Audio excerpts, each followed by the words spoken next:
So vocal registers can be split into 2, 3, 4, 5, or 6 different registers depending on how you count. According to Davidson Latour in their seminal book, Vocal Technique, they would describe a register as referring to a portion of a singer's range, and pitches within a given register have the same general tone quality. What this means physiologically is that within a given register, pitches are produced by the same set of muscles. So most simplistically, and what is really very effective and what we're told in high school, is that the vocal registers can be split into 2 chunks. That we can have our head voice and that we can have our chest voice. For men specifically, this is very helpful because our chest voice refers to everything that we can speak modally, and then our head voice refers to our falsetto. You can divide that more granularly, but just that split between head and chest voice, or falsetto and chest voice, is the most fundamental split that you can make. On top of that, I'll dry this out. We can add 2 things on either end. We can add the fry register and the whistle register. Our fry register is when we dip into the and our whistle register is when we dip into the very, very top end of the range, like if my piano turns on. Somewhere in there.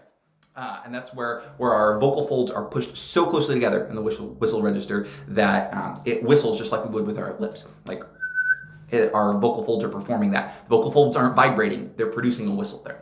And on the other end of the fry,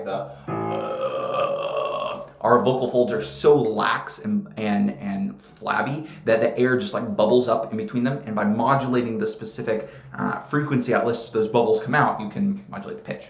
So we've got fry and whistle, and in between we can label this entire chunk that we'd previously split into our head and our chest voice. We can label that as the modal voice. Modal, M-O-D-A-L. Okay, this is the entirety of the general speaking range that is produced with normal vocal production. Okay, so that's our 3-way split. We've got our fry, our modal, and our whistle registers. Okay, the rest of the splits have to deal with how we divide up the modal range. So first off, we can add back in that head-chest split. So I'm going to label that real quick. So our chest voice, which for men, most of our speaking voice is primarily chest voice. And for women, because of how their vocal production happens through puberty, most of their speaking voice happens in the head voice. So I'm going to label those 2 real quick. So right now, that's our 4. We're kind of ignoring modal for a second, where we've got fry, chest, head, and whistle. And then once we start thinking about where we sing, and especially the sensation for guys where we're feeling what we would call our head voice, where we're singing up here and we're being light but we're not quite in falsetto, that's what we're going to look at next, and that's called the mixed register. So in between the chest and the head voice is this nebulous place between the primo passaggio and the secondo passaggio called our mixed voice. I'm going to label that primo passaggio and the secondo passaggio. And the space between the primo passaggio and the secondo passaggio is called the mixed register. I'm going to label that as well. For guys, when we talk, if we're talking about head voice and not talking about true falsetto, our head voice is really just our upper mixed register. It's our mixed register. When we're going to but we're not going into the do do do do do, that's where the latter example is an example of the falsetto, but the former example is an example of just our mixed register.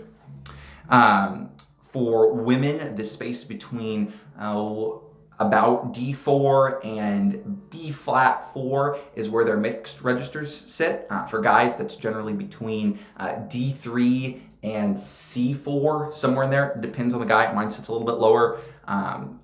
Cam's sits a little bit higher, but our mixed register is our 5th distinction. So we can think about it as fry, chest, mixed, and whistle. But then, even though we've got this line right here, that there's a distinction within the mixed register, and that gets us into our 6th category. There's a distinction between the lower mixed and the upper mixed register. And that has to do with the physiology, that our voice is primarily controlled by 2 sets of muscles, the cricothyroid, or the CT muscles, and the thyroid arytenoid muscles, or the TA muscles. And if I can find that picture, when we're producing when we're producing sounds in our chest voice or in our lower mixed, it's primarily thyroidorytenoid or TA dominant. And that's where our vocal folds look a little bit like this. This is again what's the stupid book? The Davidson-Latour book. Okay, so when it's primarily thyroidorytenoid dominated, our vocal folds kind of like mush together. But when we're producing upper pitches, when we're producing true head voice, or we're producing mostly in our upper mixed, our vocal folds go like this, and they get very, very pointy, so that there's less mass to vibrate, so the pitches go higher, and that's where it's the CT dominant voice. So you'll hear Dr. Hepworth referring to it as the CT dominant head voice or the TA dominant chest voice, and those are just redundancies to clarify that. One important thing to note out of this is that the male falsetto is identical in physiology to the female head voice. That when you get women who are going up, usually above C5, B flat, wherever their secundo passaggio kind of is, that up there is their head voice, and that's the exact same vocal production that men produce when they're producing falsetto. And similarly, the mixed voice that women have, that's in mostly the octave above middle C, is analogous to our mixed voice, which is the octave below middle C.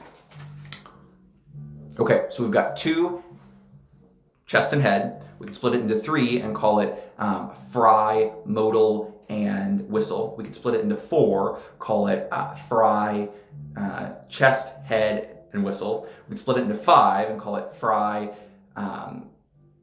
chest, mixed, head, and whistle. Or we can split it into 6, dividing the mixed voice into upper mix and lower mixed. Upper mixed being CT dominant mix, and lower mix being TA dominant mix.